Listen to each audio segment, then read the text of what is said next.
जिसकी जितनी झोली होती है उसमें उतनी ही वस्तु समाती है।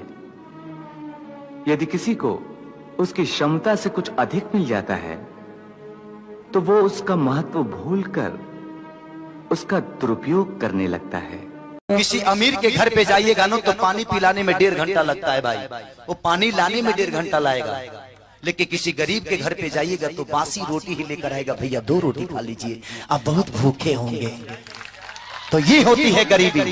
गरीबी में सिर्फ मोहब्बत मिलती है, गरीबी में सम्मान मिलता है, गरीबी में वो पावर है कि गरीब के घर पे जाने के बाद लगता है कि मैं अपने घर पे हूं, लेकिन अमीर के घर पर जाने के बाद लगता है कि किसी होटल में आ गया हूं मैं। ये होता है। तो गरीबों को लेकर चलिए, गरीबों को अनादर कभी मत करिए, उसका आदर करिए, उसका सम्मान करिए। अगर आपके पास 10 रुपये बचते हैं तो किसी गरीब को खिला दीजिए, जीवन में वो 10 रुपया कभी आपको 10 करोड़ कमाएगा। ये संसार एक माया जाल है, और माया क्या है? दौलत, कामयाबी, औरत, शोहरत, मोहब्बत, सेक्स।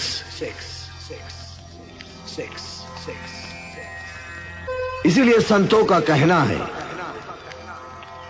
अगर माया से दूर रहना है तो नारी से दूर रहो,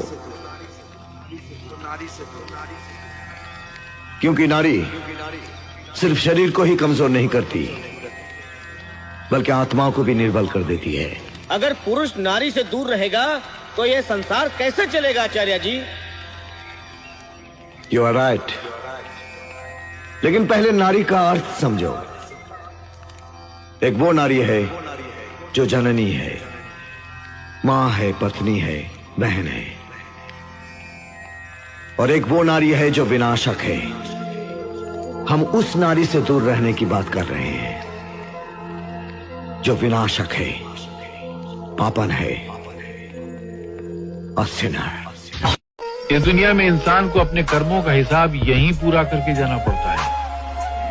जो औलाद अपने माँ बाप का दिल दुखाती है, जब वो माँ बाप की पदवी संभालती है तो उनकी औलाद उनका दिल दुखाती है। भाई मेरे, कांटे बोए हैं तो फूल कहाँ से पाओगे? कहते हैं कि जिस पत्थर को छैनी और हथौड़ी की मार से दर्द हो वो कभी मूर्त नहीं बन सकती। जो खेत हल चलाने से दुखी हो वो अनाज कभी पैदा नहीं कर सकता। मां बाप की डांट, छैनी, हथौड़ी, हल जैसे जरूर है,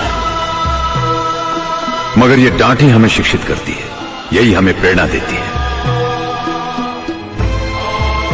मैं तो दौलत पे इतना गुरूर अच्छा नहीं है बेटा, ये बहुत बेवफा चीज है।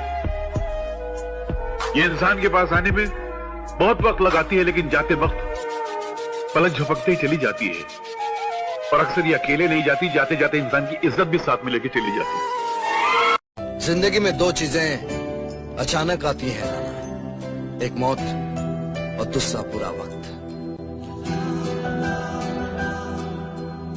माँ बाप चाहे कितने खराब हों, कितने गुमराह हों, कितने बुरे हों, मगर औलाद अपने माँ बाप को सजा नहीं दे सकती। ये धर्म कहता है, ये मजहब कहता है, ये कुरान कहता है, ये गीता कहती है बेटे। कोई भी बुद्धिमान व्यक्ति क्या करता है? अपने अनुसार इस संसार को बदलने का प्रयास करता है। एक विवेकवान व्यक्ति क्या करता है?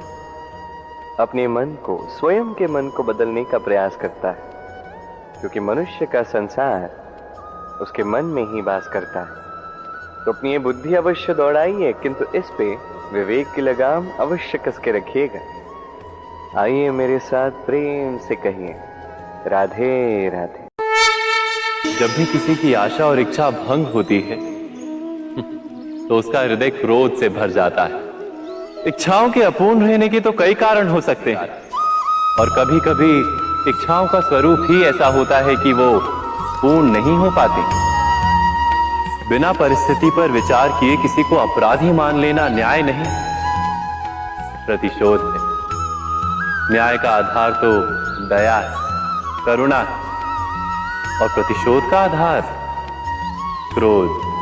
हृदय में करुणा धारण किए बिना किसी के अपराध के विषय में विचार करना, किसी को दंड देना क्या अपने आप में ही अन्याय नहीं?